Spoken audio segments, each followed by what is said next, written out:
Bro,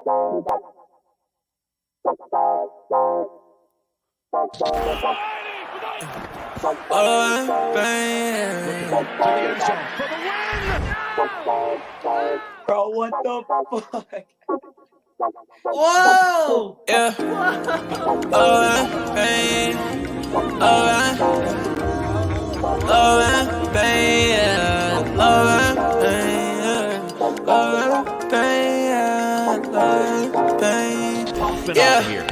Yeah. Hey.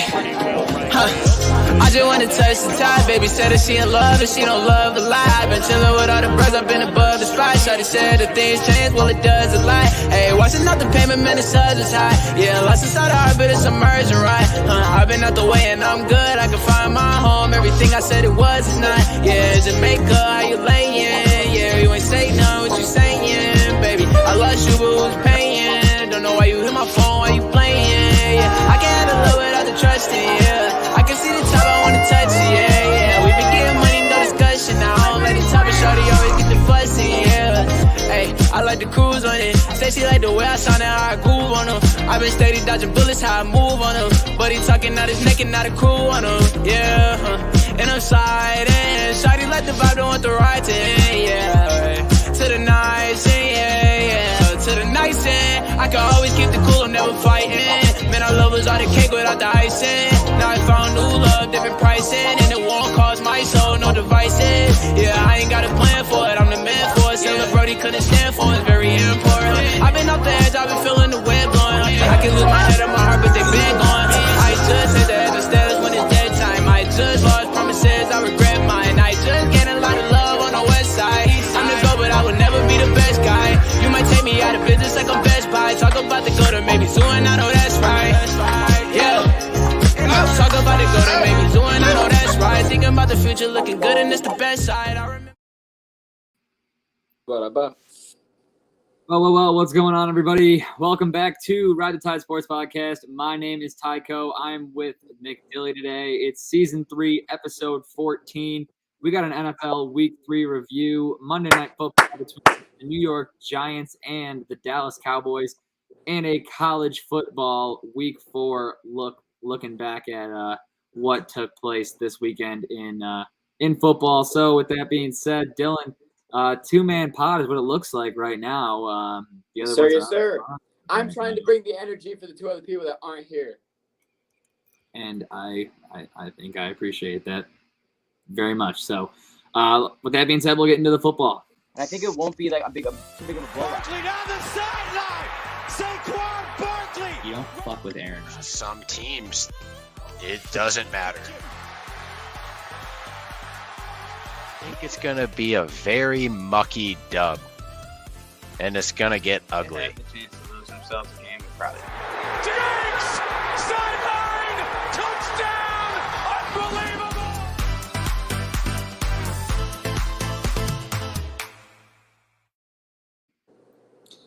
All right, NFL Week 3 review. Dylan, I want to get something clear real quick. yet another I wild week. Go ahead. I want to address real quick, just to everyone that can see. I know we got people that listen, on audio, but visually, this hat is strictly because I can't find the USA hat. It has no resemblance of me being proud to wear this hat. I didn't want to wear this hat. This was my fourth option because I didn't want to wear a Santa hat. I am only wearing this hat because the USA hat is currently in a condition where I have no idea what. And I just want to get out of the way because I do not support this team right now. Gone forever! But anyways, just had to get All right, fair enough. For those of you that don't know, Dylan's rocking the Michigan State hat. Just really not a hat to be rocking right now. It's not what you want. No. Mel Tucker's not the guy you want to be. We're not going to talk about that right now, right off the bat, though. We're not going to start with the possible D'Antonio 2.0 situation that we're going on over here. But Who the fuck is that guy? anyways, let's get into it. NFL Week 3, game number 1. The Steelers, Browns. That one's done. Saints, Panthers. All right. accidentally read the Thursday night one, and I was like, we literally talked about that. So, all right, Saints and Panthers. The Saints, believe it or not, had a lot of yards through the air on offense, but Panthers found a way to get their first win, 22-14 over the Saints. Thoughts on this one, Dylan? Stinker of the week, Alvin Kamara. Let's just get it out of the way. All right, yeah. Let's just start it like that. Okay, that's fine. But let's just, and now here's why.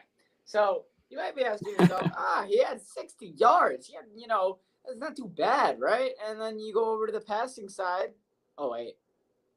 And he had, 22 yards as well. Okay, so you're like, that's not a bad game.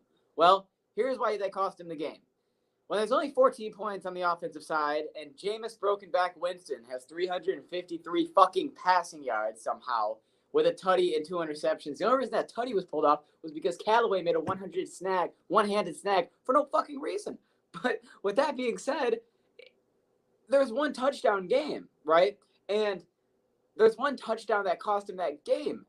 And it was Alvin Kamara's fucking butterfingers. That fumble, scoop, and score that Carolina got, that was the touchdown that ultimately won him that football game. And I know you're going to say, oh, but Dylan, they won by 8.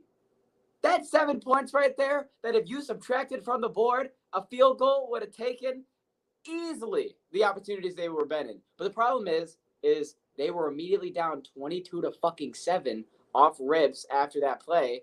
And that put him in a spot where Jameis had to keep chucking the deep ball the rest of the game. And that's why he got his passing yards up the way he did, but also had 2 picks in between that.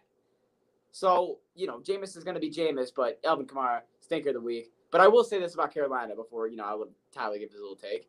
Carolina played well defensively, and that's how they won that football game. Offensively, I don't think they did anything that spectacular other than McCaffrey finally getting 100 yards and that being his normal thing.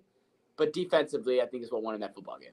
Yeah, no, I totally agree. We were here watching Red Zone together on Sunday, and how often did we see the Carolina and New Orleans game? Not very often, because it wasn't a lot of going into the red zone. It was a lot of, fumble, turnover, interception for 6 points. Like, it wasn't a lot of, all offense. It was more defense. Carolina, though, hey, maybe Baker wasn't the one that was able to pull this win off, but the defense did, and that's what matters.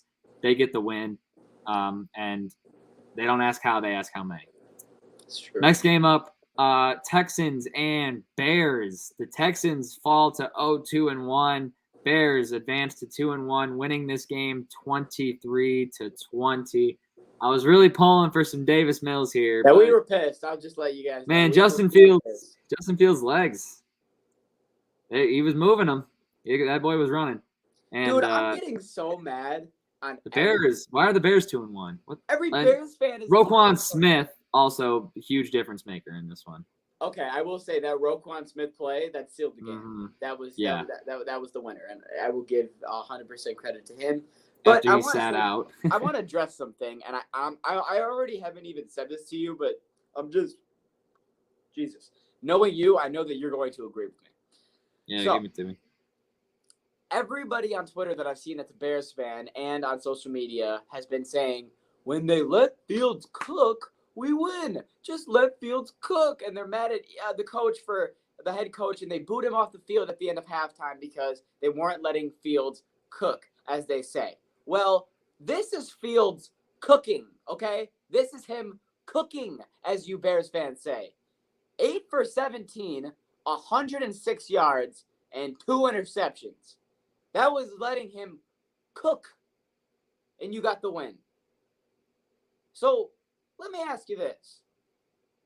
When Justin Fields is cooking and putting up these numbers, and he has put up similar numbers to this game through last week and the week before that, how bad does he have to do to not cook? What is it when it's cold? Bro, have you seen the pictures on Twitter where not to get into it already, but the Denver Broncos only scored fucking 11 points against San Francisco.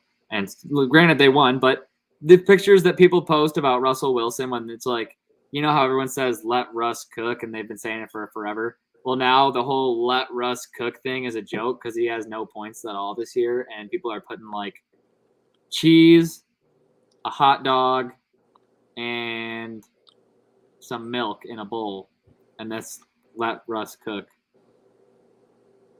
Have you seen that yet? I think Sorry, it's freaking hilarious. I just got breaking news. What?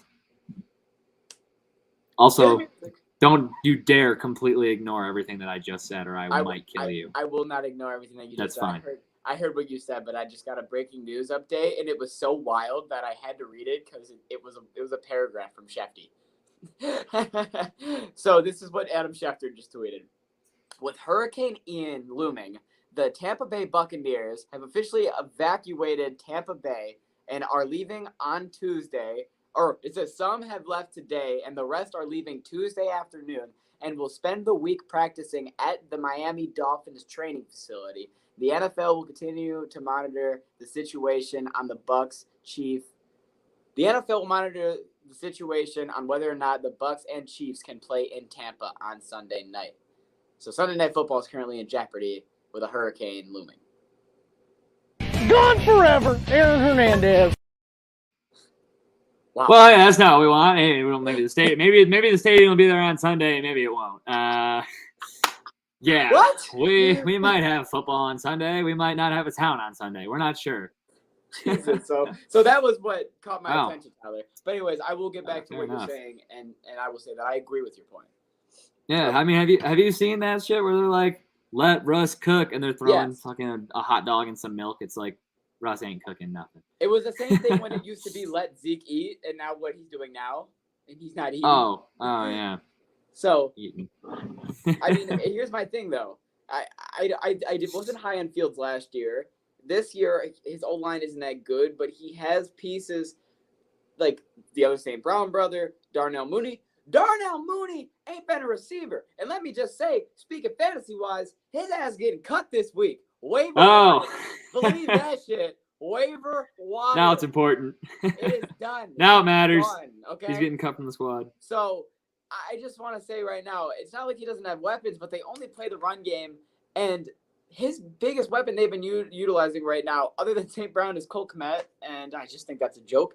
So the Chicago Bears offense as a whole, I think, is one of the least intimidating offenses in football. Just gonna say. I'd have to agree with that, but I mean, they have 2 wins. It won't last, bro. Yeah, the monsoon win was a fluke, and you beat the Texans. All right, you beat the Texans. Congratulations. Next game we have up, Chiefs and Colts. For those of you that listen to the picks, you'd know I was fucking wrong again. The Chiefs managed to blow this one, losing 17-20 to the Indianapolis Colts, who are now 1-1-1. Really weird numbers here. This one would feel personal if I were you, because this was a lock in my eyes. I was like, all right, Tyler picked this one. I didn't say it on the last podcast, but I almost said it.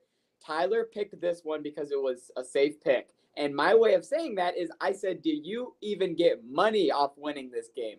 That's how sure I thought this was. So the fact that this didn't hit, you have a full right to be pissed, and I understand. I don't. I mean, I talked to my boy Brad Lusky earlier in the week. He said, Tyler, this is a trap game.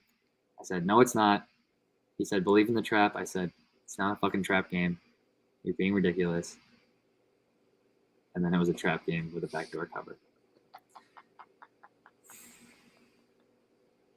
So, yeah, that about sums that one up.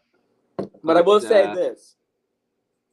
We got to talk. I will say on the cold side, Matt Ryan.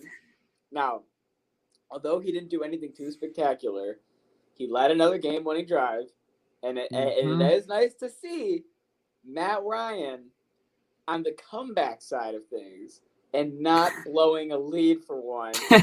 And for once, he says, have it be against a team like Kansas City. Now, here's my thing. I think I might have just figured the Colts out, or might we have? Okay. Okay. If they are a team that's going to set the tone of play to the team they're playing's level, does that still make them a playoff team? And I ask you this because if they're going to play like this against teams like Kansas City, but then they're going to get shut out like teams against Jacksonville. Granted, we don't know what Jacksonville's going to be this year, but against teams like Houston and teams like that in the caliber of that they've played, can they be like this all year and still be a playoff team? Okay, so let me just get this straight. Your question here is, can the Colts play to the level of their opponent every game this year and still be successful and make the playoffs? Correct. Well, in the sports world, you usually don't play the schedule game, but if you're going to say that they're going to play to the level of their opponents, then you kind of don't have a choice but to play the schedule game here. So, next up, they play the Titans. So if they play to the level of the Titans, can they win? Yes. Okay, check. If they play to the level of the Broncos, can they win a very ugly football game? No. Okay, X. Jaguars. Let's say the Jaguars are what we know they do against the Colts. That's a loss. Yep. Titans again. I'll give a win because they'll split the series. Commanders. They'll lose that one. Patriots.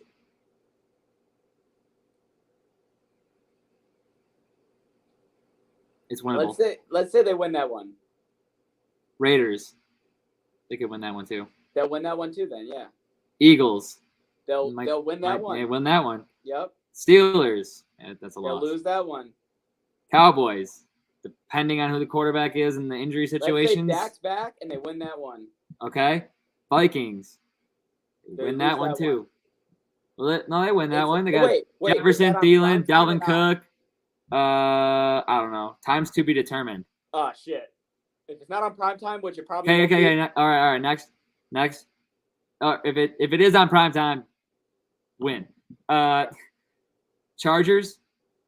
They win because the Chargers are good. Giants. Lose. Giants are undefeated. For now. Texans. They lose. Okay. So right there, that's 500. That's like a 7-9 football team. That's not good enough. Damn. I won't do it. I won't do it.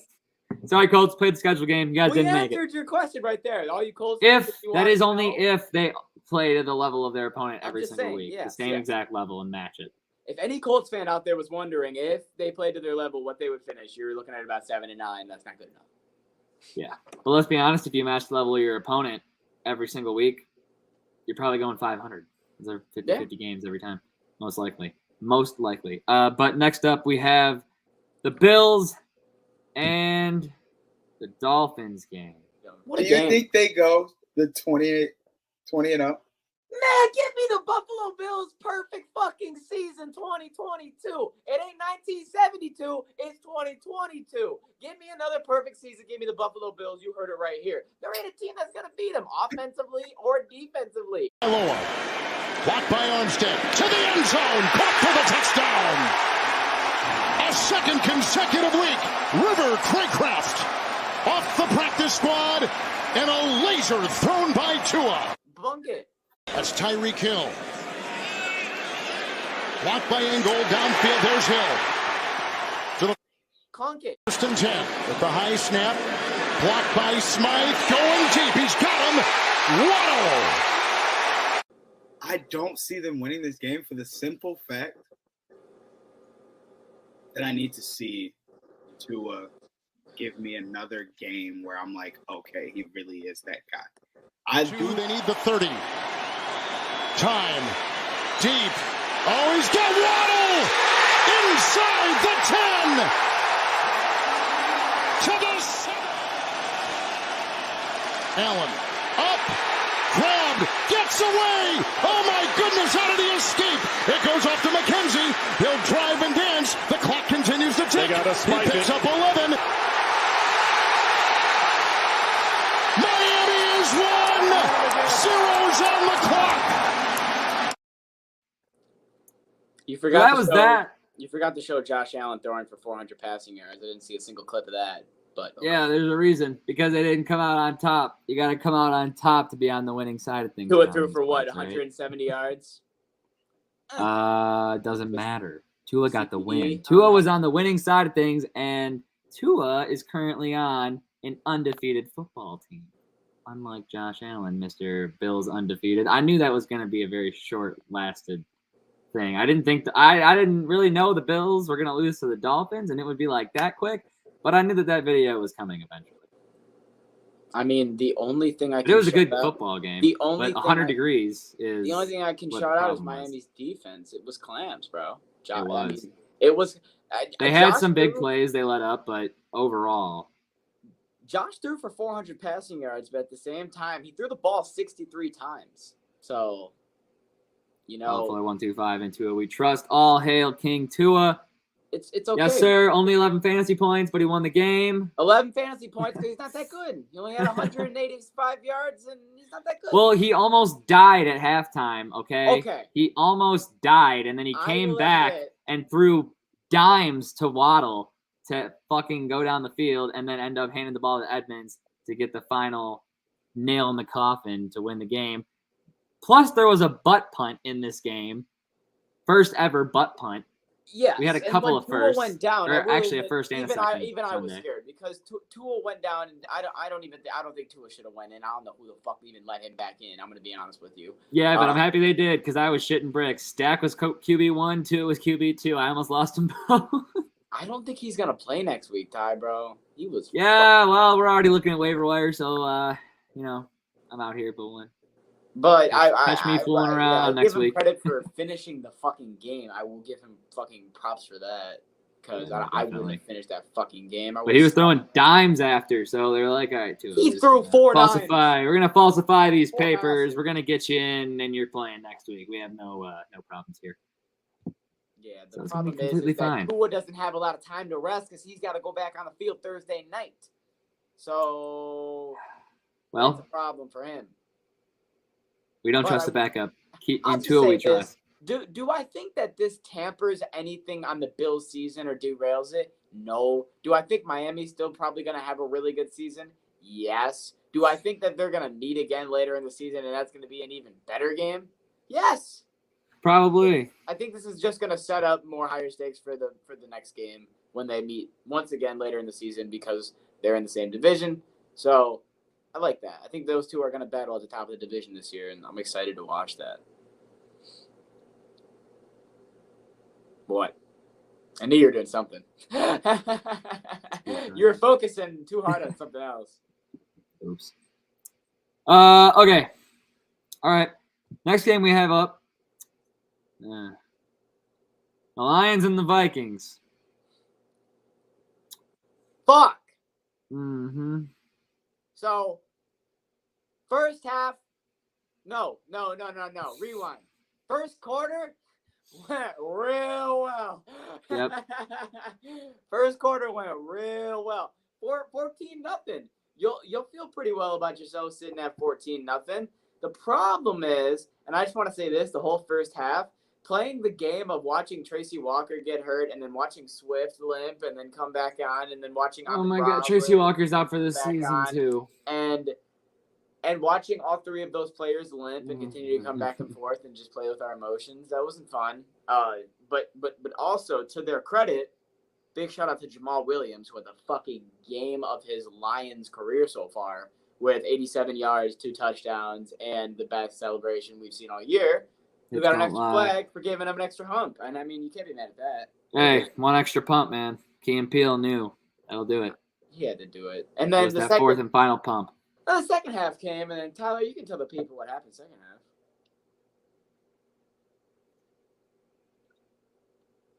Let's go Vikings. I will say this though, the Lions are looking aggressive, and I love it from wild. Yes, but Tyler, what happened second half? Oh, the second half of this wonderful Lions game.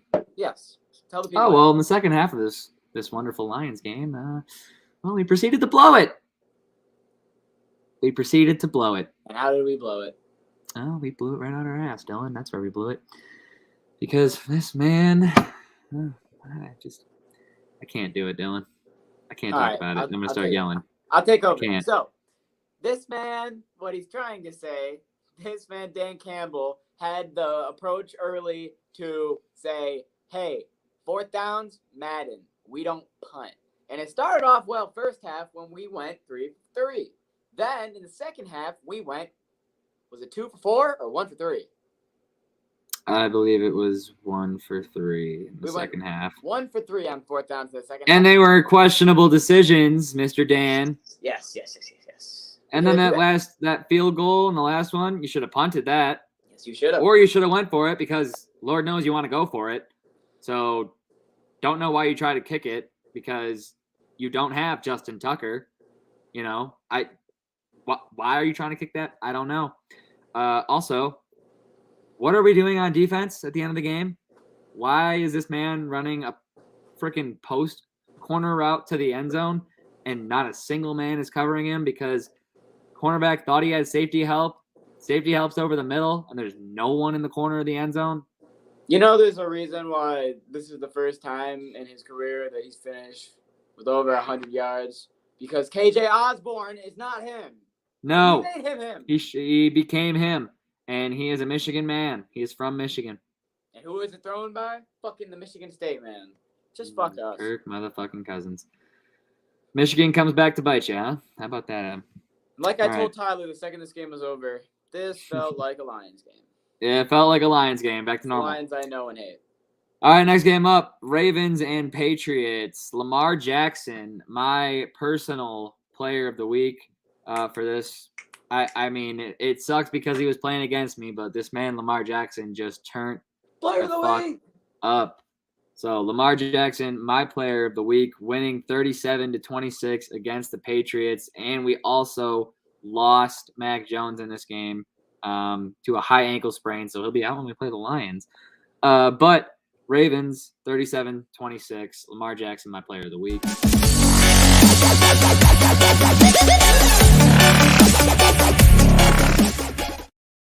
I mean, QBR rating of 110, 4 passing touchdowns, 200. 1 rushing touchdown. Yards. The yards aren't there, but that's because the defense set him up for great field position. Exactly. And then you had 100 yards on top of that rushing with the touchdown. Sprinkle that right on. A little bit of Mark Andrews just being him because Mark Andrews had a hell of a game as well. He was a cheat code in that game, and sorry to say for me, but I was playing against Mark Andrews and Lamar Jackson at the same time with Jesse's team, so that was not doing me well. It was doing me dirty, but I'll give Mac Attack shout out credit. to both of them. I'll give Mac Attack credit because he fucking held on with just Devontae Parker and Nelson Aguilar. Yeah. He held on. I will say, though, Dylan, we told you. Yeah, We told you so on this one. You guys were right, but I will. We said Lamar's in his bag now. He can do what he wants, and he will get the points. It's weird because I'm not used to Lamar being a quarterback, and he's been a really good quarterback this year. Yeah, good thing he wants to kind of play for the Lions. Next game we have up, Bengals and Jets. The Bengals whopped the Jets 27-12. We did not get the Jets performance that I believe we were looking for because we all, except for Jesse, thought that the Jets stood a pretty good chance in this game, and wasn't the case. Flacco still threw for 280 yards. He did. He did still throw for 280 yards. What was that QBR? I don't want to talk about it. Tell me. Doesn't matter. What was it? 53.8.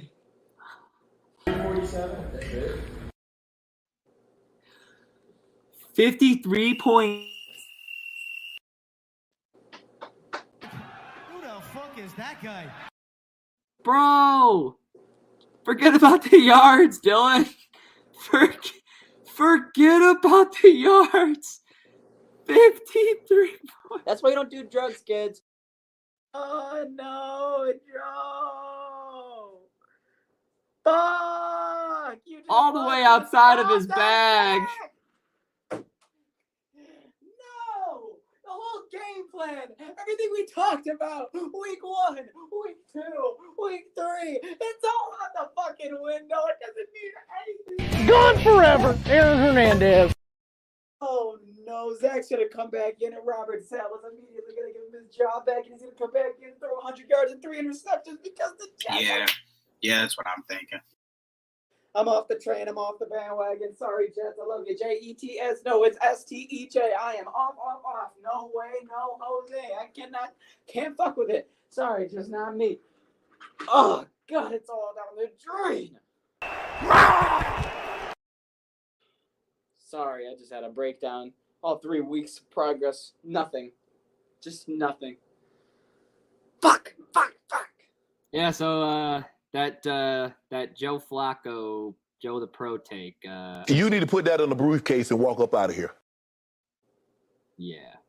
Oh, that one's gone. I think we could sell that one to the stock market and get nothing back. Next game up, the Raiders and the Titans. The Titans pulled this one out. One of these teams had to end up 0-3, and it's not the Tennessee Titans, Dylan. 24-22, got the dub here, just squeezed it out. The Raiders almost had it at the end. Yes, we What are your did. thoughts, Mr. Titan? You know what? I'm going to say this. I was very happy with how Ryan Tannehill played this game. I was very surprised that he started off the game 11 for 12, 13 for 14. He finished 19 for 27. His QBR rating was 98.4, which is a lot better. And he threw for 260 yards, a tutty, and a pick. And most importantly, the biggest thing that made me happy is the King returned.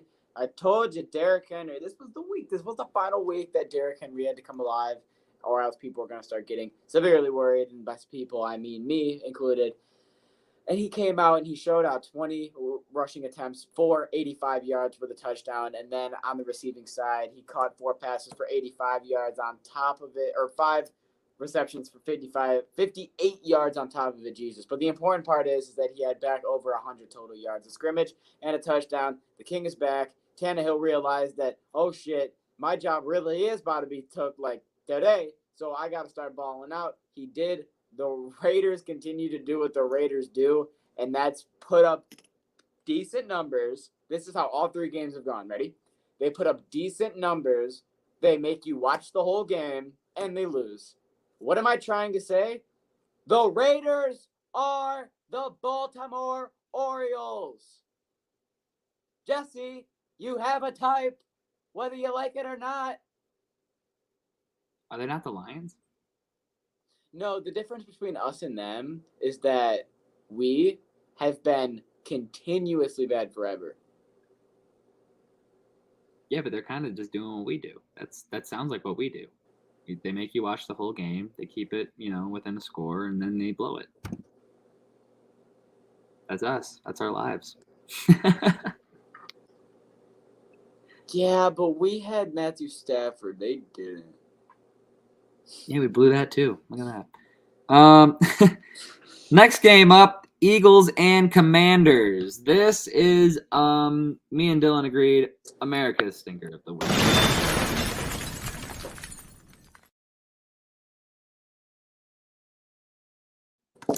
Yeah, give it to him. Yeah, you want to know why? It's because Carson Wentz said, "This is my first game back against Philadelphia, against the team that I was supposed to lead to the Super Bowl, and then I got injured, and then Nick Foles took all my goddamn credit, and now I'm not remembered as a hero I'm supposed to be over this."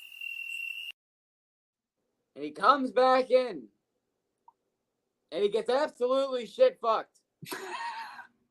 24-0 was the score going all the way into the third quarter until the defense decided to finally get a safety and crack something on the board, and a late-minute touchdown finally made it. Carson Wentz threw for a total of 211 yards. The QBR rating was 71. He averaged 4 yards a catch, and absolutely nothing clicked first half. The total yards at the end of the first half were 280 for 45. Yeah, it's brutal. Yeah, they got shit-faced Yeah, because I'm going to tell you right now, we knew Philly's defense was locked down. Mm-hmm. They are. We knew that Philly's offense was going to be a problem this year. Check. You put those two together against a team that cannot figure it the fuck out like the Commanders, and this is what you're going to get. You're going to get, what's the word, Dylan? You're going to get shit-fucked. No. What was the word that you used to describe this game? What was it going to be? A blowout. Oh, yeah, that word. Exactly what it was. You love it. You said it so much last podcast. I'm surprised you weren't thinking of it right off the rip. It wasn't. But 24-8, Eagles move to 3-0. There's only three undefeated teams left, possibly 2 after tonight, unless the Giants can beat the Cowboys, but we'll get to that. Next game we have up, the Jaguars and the Chargers. This was tied, so here we go. Another stinker here but we because don't know that yet. But because we don't know what Jacksonville is this year. When you're favored by 3.5 points and you lose by 28, you lose by 4 touchdowns, and you were favored to win, that's stinky, bro. I agree, but this was a different Jacksonville team. This is a different Jacksonville team because it's coached by an actual head coach. It is, yes. They have a coach who knows what he's doing, but Robinson ran well. Etienne ran well. Lawrence threw great for 3 tutties over 260 yards. QBR rating 115. Shout out, Vicky. Zay Jones had 10 receptions, 85 yards. Kirk had 6 receptions, over 70 yards. Marvin Jones had 4 receptions, over 30 yards, and a tutty. Everybody on the Jacksonville side was doing what they were doing, and you have fucking one rib Herbert over there going 25 for 45, somehow slinging the ball down the field. But the way that Jacksonville's defense was playing, I don't think it would have mattered if Chase Daniel or if Herbert was in there. I think that either way, that defense was going to stop him regardless. No, I have to agree with that. I think we have to start looking at Jacksonville as potentially being a problem. They're in that bubble. There's the contenders. Yeah. There's the, they're not going to be anything this year. And then there's that limbo of fucking middle. And they're in that limbo. Yeah. No, they're right in the middle of that. And, I mean, we might have to start looking at them as a problem team. I put them right next to Detroit. Yeah, I would too. I think that they have their strengths and they have their weaknesses, and it depends on, if you show up or not. Next game we have up, Rams and Cardinals. The Rams taking this one 20-12. Not a lot of points in this one. Not a lot of offense from Arizona. Zach Ertz had multiple drop passes, including touchdown pass in this one. Just really wasn't clicking for Arizona. I think it was the Rams defense not really taking over, but just frustrating the Cardinals, and then the Cardinals not connecting on their opportunities. The Rams are really fucking good at just creating wide receivers that I've never heard of and just have them pop off. Ben Skoranek. Oh, yeah. Well, Cooper Kupp needs decoys, my guy. Ben Skoranek, his decoy had 150 yards on 10 receptions. Yeah, you forget who's who. You have... I don't even know how to fucking pronounce his name. Never mind. Tutu Atwell? Shit. That's why you don't do drugs, kids. So, I mean, you got these other decoys out there that are just playing it in for Cooper Kupp to get his 4 receptions, 61 yards. I actually, for the first time in my entire life, watched him drop a touchdown pass, and that was kind of shocking. But it all worked out in the end with, I think LA we knew was going to win this game in the end just because of long-term depth. Arizona could not hang with a game in LA since the playoffs last year. This honestly was a very similar game. The only difference is it looked like Kyler was trying to win and just was physically stopped by their defense.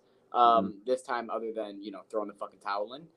But here's how I look at it: the Cardinals are losing more games. Double XP weekend hasn't even happened yet. Oh no! You're really gonna lose them. It's not looking good. Really, no, not looking good at all. How about a bird matchup here? The Falcons and the Seahawks, both 1-2 after this week because the Falcons took this one 27-23. Marcus Mariota and the Falcons getting their first win of the season. And Mariota, again, looked really well. And Dylan's player of the week showed out in this one. I mean, let's just get to it then.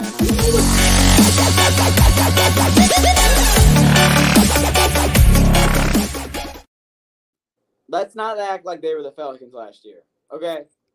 They were the Atlanta Pattersons, and everyone knows it damn well. Let's not play this game. No, I'm not going to play it. Receiver. He was their number 1 running back. He could be the return man. He could fucking be quarterback. He could play defense. He could do everything, okay? So Cordell Patterson was this entire team. And why do I bring that up? Because that is exactly what it reminded me of today. And it also, or not today, but when I watched the game, because Cordero Patterson, 17 attempts, 141 yards, and a touchdown over on the receiving side, did well. as well. And I think that Cordero Patterson is the main guy for this offense. But what I also like is that it makes Mariota's job easier because Mariota doesn't have – now, not saying that he was going to sling the ball downfield because he's not that guy. The number one tight end is the number one receiver that a guy will normally look for if a new quarterback steps in or if you're looking for a safe play. He has not been utilizing Kyle Pitts because he's just been trusting to use Cordero as their main guy. And it's honestly been a smart, safe bet, and it's been paying off for him so far so well. But now this is the first game that we've seen, like I said, Kyle Pitts finally popping off, getting 85 yards, Drake London getting 54 yards, Zacchaeus getting 50 yards, and it's making Mariota's job easier when you have a guy like Cordero that you can rely on for an easy 100-yard game, total yards almost every game. Definitely couldn't agree with you more on that one, Dylan. And that was the Battle of the Birds. Yeah, I got a question for you. Do you think that if Drake and I just kind of thought about this as I was watching the game last Sunday, do you think if Drake London, Kyle Pitts, and Zacchaeus, who are all receivers that are decent receivers, I would say, pair with Cordero having a good year and Mariota, do you think that could be an offense that could genuinely be a team that, I don't think Atlanta's going to be more than a 4 or 5 win team, but that could be an offense that can get them to a 7-8 win team? That's an offense that can get you to a 7 or 8 win team, but defense that can't. Kind of a situation that we're in here in Detroit. We have an offense that can and a defense that really can't. And it's a similar situation over there, but I would say that the offense could click, and Mariota needs to stay in a system for more than a year. True. We got 2 games left. Sunday, 4:30 or 4:25 matchup. Packers and Bucks. These last two were pretty uneventful. Packers defeated the Bucks 14-12. It is not the 2012, 2014, 2016 matchups that you've seen between these two. I just want to give the people a little insight. Yeah. From last year and this year, the Breeze Brady games, the Brady Rodgers games, all the old-time QB matchups that you're going to see for historical reasons are exciting. They're boring as fuck, okay? Yeah. It's just like my argument when I said the Packers and the Bears, historical reasons, longest rivalry in the NFL. No one wants to fucking see it on Sunday Night Football. It's boring as fuck, okay? Don't care. So historical-wise, if I'm an old-timer fan, these are my favorite games of the year. But for most football modern fans, these are the most boring games for us. And I just want that to be I didn't watch a lot of this game.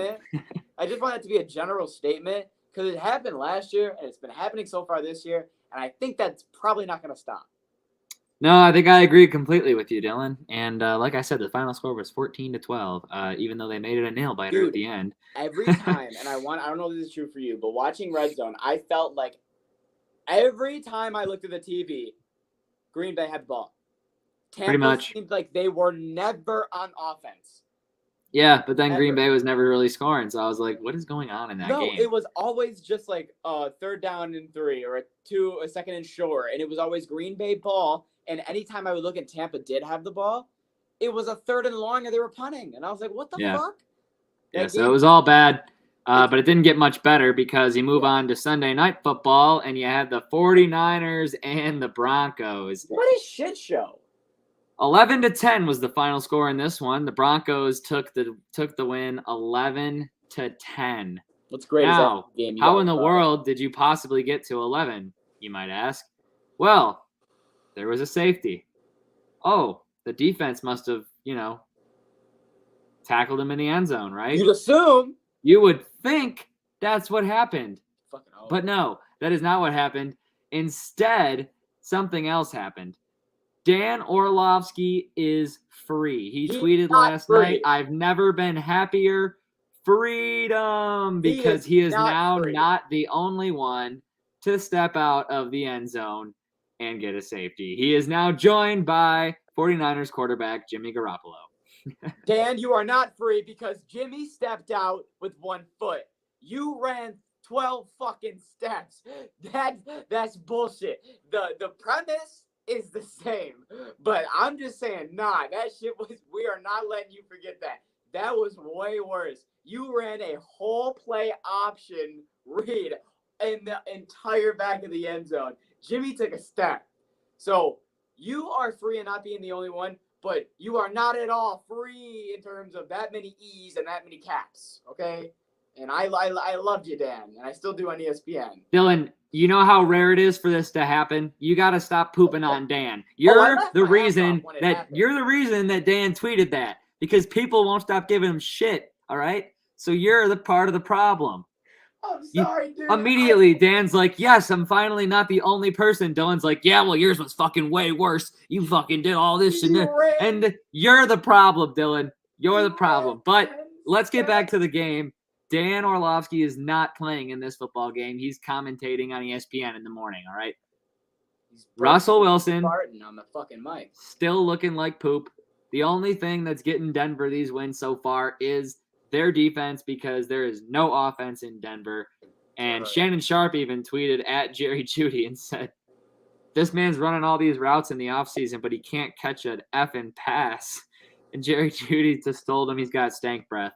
So, dude, it's annoying, bro. Like, I thought this offense was going to be fucking good, and they're not. And I'm irritated now because it's just the same offense that I've seen from the Broncos. If you would have told me the first 3 games of the year that Drew Lock was the fucking quarterback off the scores I've seen, I would have believed it. I would have told you straight up. Okay, it looks about right to me. It doesn't look like you got all the money that you got to pay Russell Wilson to be your starting quarterback. It's bad. I'd be frustrated. We talked about the head coach. He's a goof. The starting offense is not running well at all, and I think that you have very little time, and the only thing that is saving you right now is the Chargers just took a loss, and and the Raiders are 0-3. That's the only thing that's saving you right now because you're in a 2-1 spot, chance, bro. The Raiders are done. They are, and you're in a 2-1 spot, so you still are in a chance where you can figure it out, and you have time to figure it out and turn it around and still claim probably the 2 spot in that division. You know, so. It's going to be hard. It's going to be a battle with the Chargers, but it isn't over. But you're going to have to figure out fucking quick. And I also want to say this before we get off of NFL because I forgot to say it earlier. Well, we're still going to go through Monday Night Football. Okay, well, I just got to say this. I told myself that I would make it an America Stinker of the Week if Leonard Fournette didn't get in the end zone, and I don't think he did. So... yeah, he didn't. So, Stinker of the Week, Fournette. You told us you promised you'd eat and touchdowns were coming. And where they at, though? So, where they at, though? So, like I said, we do have a little bit more to do here. Monday Night Football, the New York Giants parlay, baby. are taking on the Dallas Cowboys. I will, by the way, update these later, but I do want to mention that I'm 1-8 on NFL picks after the week. Dylan, I don't know what you are. No one sent me anything, so I went 1-2 again. So I am currently 3-6. 3-6, yeah. Fuck. But that's that. Monday Night Football, the New York Giants are taking on the Dallas Cowboys and Cooper freaking Rush. But I think that Dak Prescott might be playing now. I don't know. All I know is that he got the stitches taken off of his thumb before tonight's game. So hold the phone. Yeah, I was about to say. What are you saying here, buddy? Okay, Cooper Rush is playing. Okay, yeah, he is. But I do know that ESPN informed me in my fantasy that he did, in fact, get the stitches taken off before tonight's game, but he's not playing. So, all right, let's make this late. Let's go here. Same game parlay brought to you by FanDuel. Dylan, the Dallas Cowboys and the New York Giants are playing in New York. The Giants are favored by 1.5 points, meaning they got to win by 2. The over-under is 38.5 points. What are you thinking? They are playing at MetLife Stadium.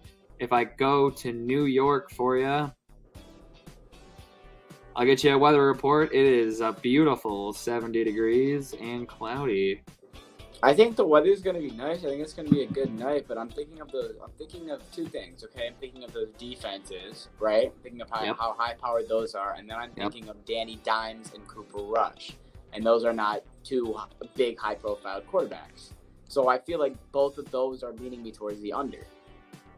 I'm not betting the under or the over. It is too short. Life is too short. I would bet the over. If anything, we just saw a dud game. Really bad performance on Sunday night. It only makes sense that Monday night is a thriller. For whatever reason, I don't need it to be pretty. I just need a lot of points. So I think if anything, we should go over here. Well, what factors besides, like, out of other games, like, for this game? Danny's last name is Dimes. Cooper Rush is 2-0 and is balling. Okay, but CeeDee Lamb, Tyler, got a pop. Something. What do you mean you need something? I need you to say. I need you to. I'm trying to think. Okay, Saquon will get a tutty. He'll get 100 yards. Sterling Shepard will. Okay. There could be three defensive touchdowns. Yeah. Game. Take the over. Put the over. I'll take it. All right. Can we get an anytime touchdown scorer? We got Saquon Barkley plus 105. Ezekiel Elliott plus 145. CeeDee Lamb plus 195. Tony Pollard plus 210. Daniel Jones plus 270. Sterling Shepard plus 270. Noah Brown plus 340. Richie James. Jake Ferguson. Who do we got? All right, I got one. CeeDee Lamb is a lock. All right, you got CeeDee Lamb as a lock. I got a ballsy one, but I want to know how ballsy you're feeling with. Who? Danny Dimes rushing touchdown. I don't think Micah Parsons is going to let it happen. MetLife. I don't think Micah Parsons is going to let it happen, and I don't think Danny Dimes performs better at MetLife than he does on the road. Rushing-wise, yes. He does. Isn't MetLife where he ran and tripped and fell? And had the longest run of his career? Correct. Yeah. He couldn't finish. What makes you think he's going to finish this one? I don't know if I'm feeling it. All right. It's a little too risky. But I don't want to take Saquon. I feel like that's too safe. It's so safe that it might not hit. But exactly. Again, you look so stupid if it hits and you didn't take it. All right. So we're taking CD.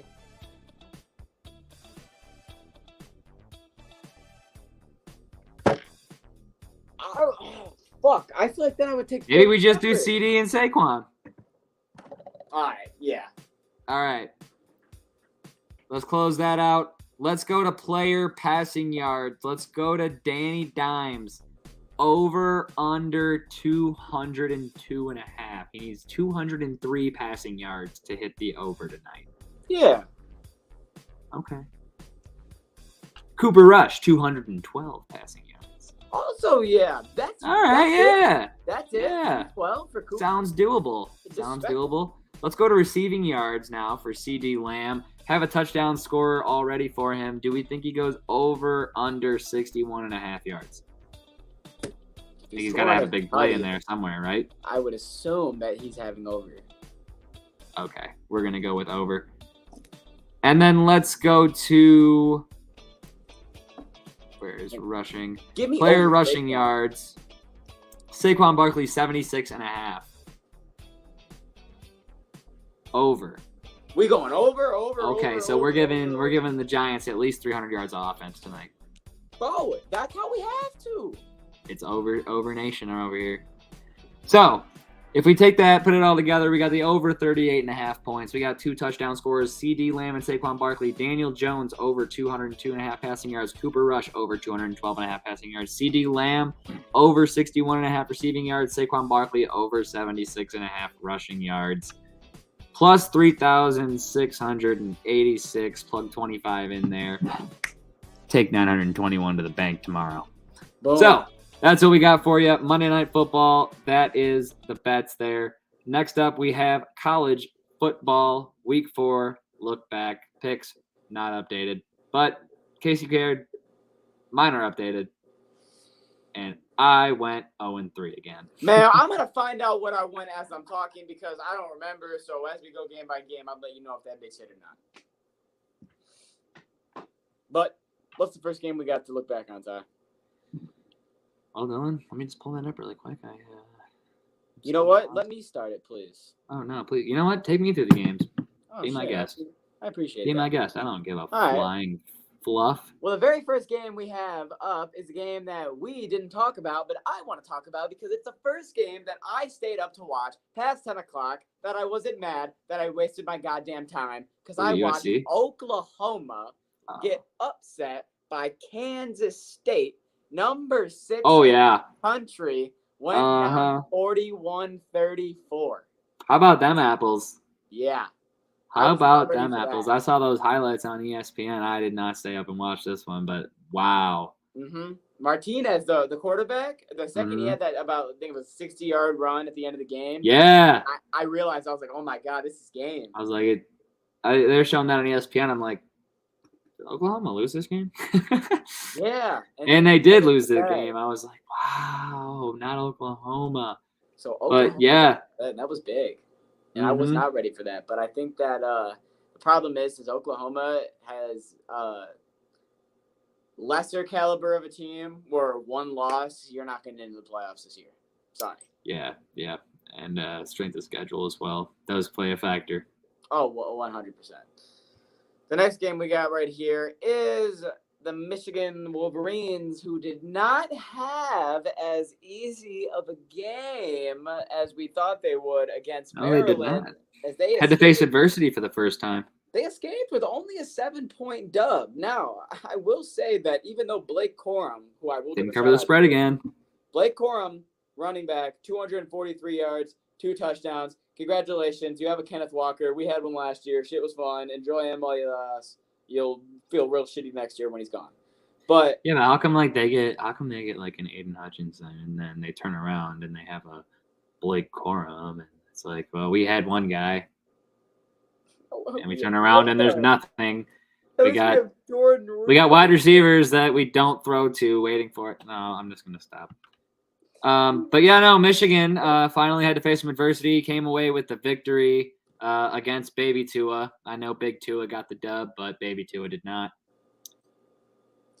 I mean, good job, Michigan. I was actually I mean, the prop. I feel like there were problems here for Michigan. You know what I'm saying? I feel like only beating Baby Tua by 7 is going to prove more problematic when you're playing teams like Ohio State, Penn State in bigger, more important games down the stretch. I feel like it's going to be more problematic.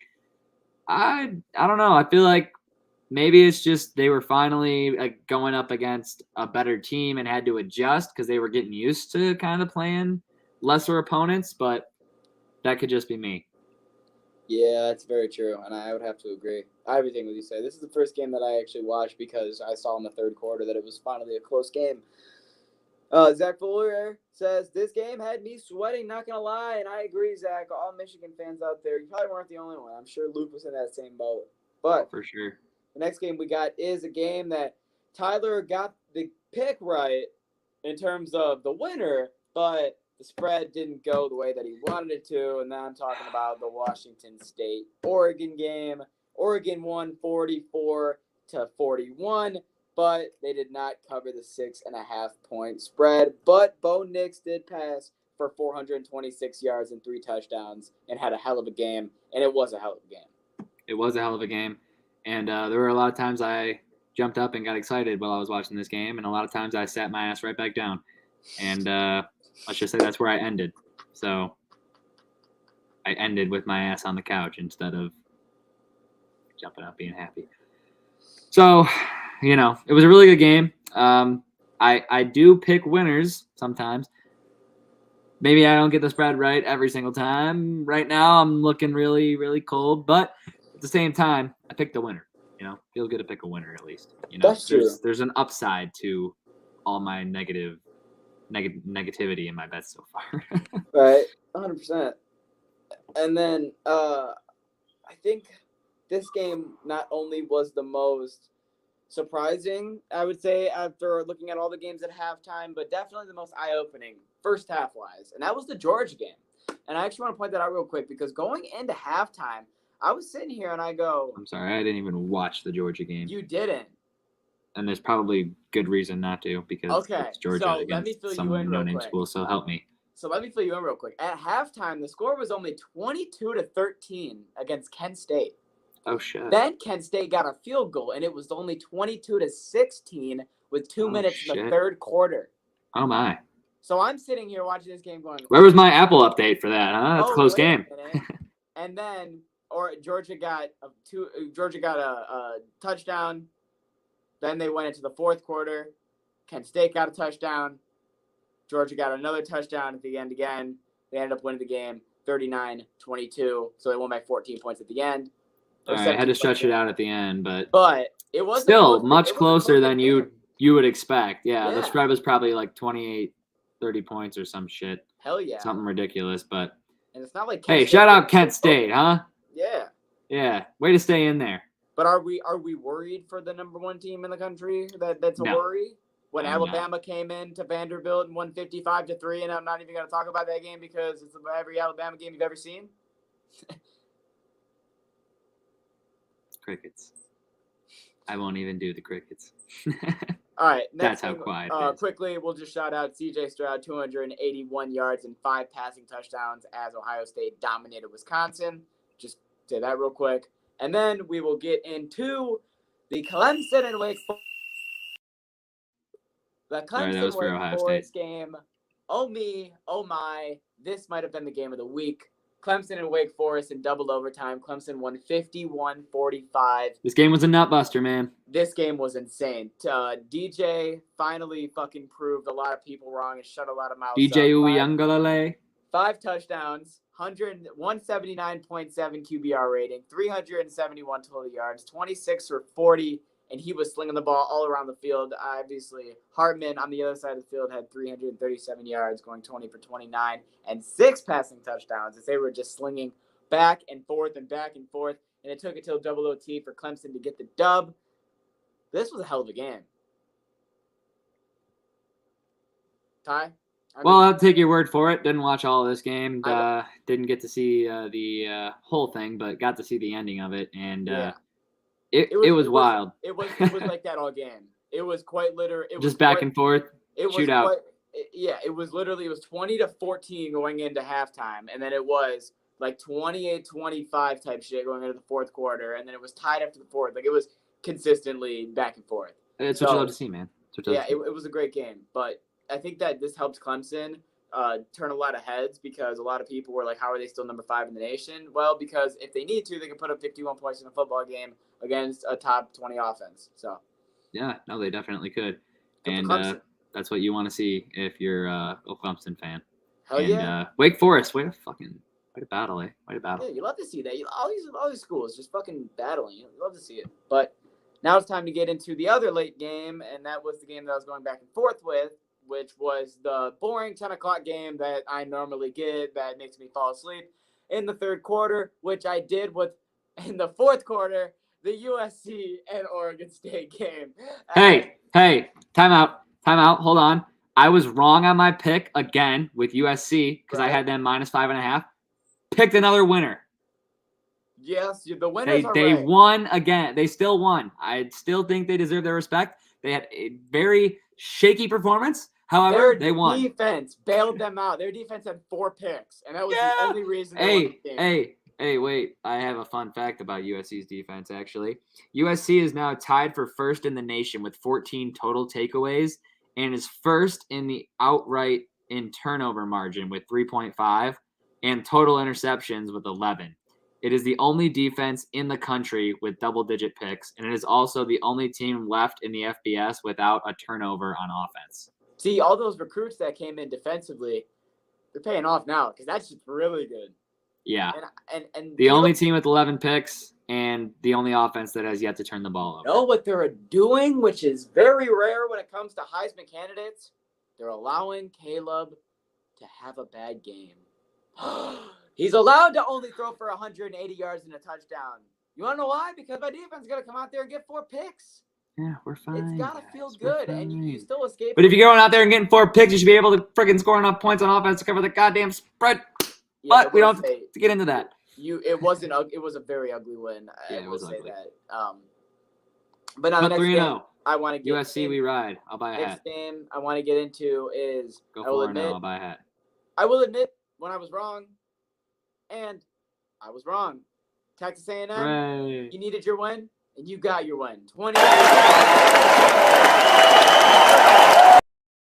They beat Arkansas by 2, in which was a very close game. Now, when I This is a good game. When I said that KJ Jefferson was a better quarterback than Max Johnson, was I right about that? Yes, I was 100% Yes, right. that was a correct statement. But the one thing that I was incorrect about was Devin Achane, however the hell you say his name, the starting running back for Texas A&M. Who the fuck is that guy?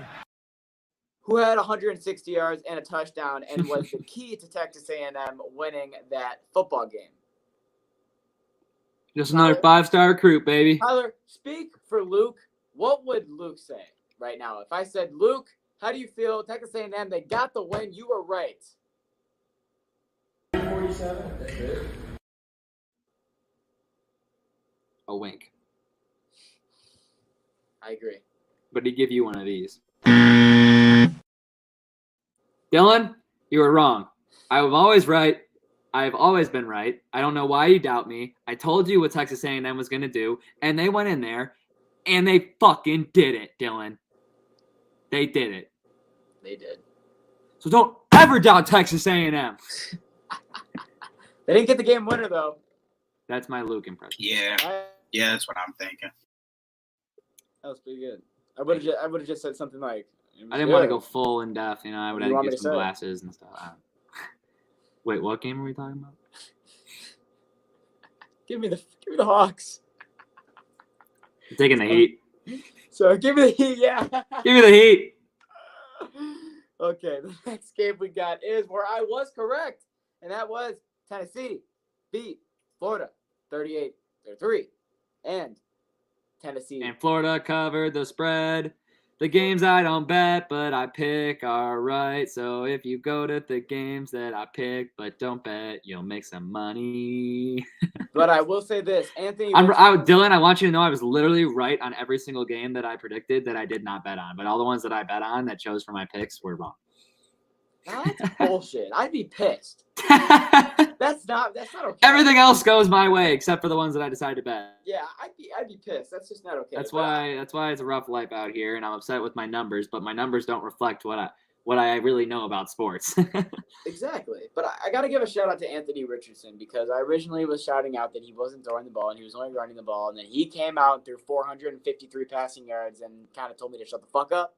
So I'm done, and I won't say anything about it again. Gone forever. You got 453 passing yards and you had a 155.1 QBR rating, and on top of that, you still had 62 fucking rushing yards. So let me just say this, though. The fact that you threw the ball 45 times and ran the ball 17 times means that you are touching the ball probably Insanity. Almost every single play. 2/3 of the team, like more than anyone else, by a lot. So and are the main fucking center of attention for most of every single play. Oh yeah, like just looking at that right now, like that's insane. How many times does the running back get the ball at all? Does 9. he exist? Oh my god. And the second guy got it 8 times, so they split carries. Wow. And the third guy got it 8 times as well. So that bitch goes 17, 9, 8, 8. And then on top of it, he's throwing the ball. Jesus 453 times. I mean, this man is quite literally putting the team on his back. 453 times. No, I wish it was 453 times. 453 yards. That'd be some legend shit. That's a hell of a game. That's a long game. Anyways. Oh, yeah. But the next game we got is, we'll talk about it real quick. Shout out to Penn State. They beat Central Michigan. Central Michigan, you were able to hang with them till halftime. Congrats. Shout out Central Michigan. I think you covered the spread. What was the final score? Final score was 33-14. 33-14. Spread was. They did cover the spread. Yes, they did. Yeah. Hell yeah. Hell yeah. And the next game. Fire up.